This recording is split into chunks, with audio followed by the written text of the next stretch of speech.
আসসালামু আলাইকুম। কি দেখছেন? কালার খারাপ? তাহলে আপনি ঠিক দেখেছেন, কালার খারাপ। এটি হচ্ছে তার জাতগত এবং স্বভাবগত একটি বৈশিষ্ট্য। আপনি যত চেষ্টা করেন তার কালার ধরে রাখতে পারবেন না। লেটে আসার কারণে এবং অতিরিক্ত বৃষ্টিপাত হওয়ার কারণে তার কালারটি এরকমই হয়ে থাকে।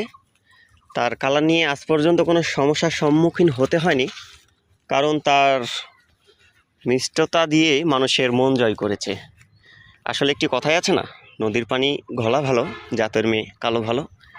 এটি হচ্ছে তার মূল বৈশিষ্ট্য। আমি বলবো না আমার আম সবচেয়ে মিষ্টি আম এবং সবচেয়ে সুস্বাদু আম, কিন্তু আমি আপনাকে বলবো আপনি একটু গুগলে সার্চ দিয়ে দেখবেন বাংলাদেশের মধ্যে সবচেয়ে কড়া মিষ্টির আম কোনটি। আমি শুধু আপনাকে বলবো আমার আমের জাতের নাম হচ্ছে গৌরমতি। আর সপ্তাহখানিকের মধ্যে হয়তো এগুলো হারভেস্ট করে নিব এবং প্যাকেটেরগুলো হয়তো আর 15 দিনের মধ্যে হারভেস্ট শুরু করব। ওয়েদার এবং ক্যামেরা খারাপ হওয়ার কারণে ভিডিও ভালোভাবে ধারণ করতে পারছি না। তো যতদূর পারলাম আপনাদেরকে দেখালাম। যদি কারো লাগে চলে আসবেন, সপ্তাহখানিকের মধ্যে হারভেস্ট শুরু করব ইনশাআল্লাহ। দোয়া করবেন, আল্লাহ ভরসা, সকলে ভালো থাকবেন।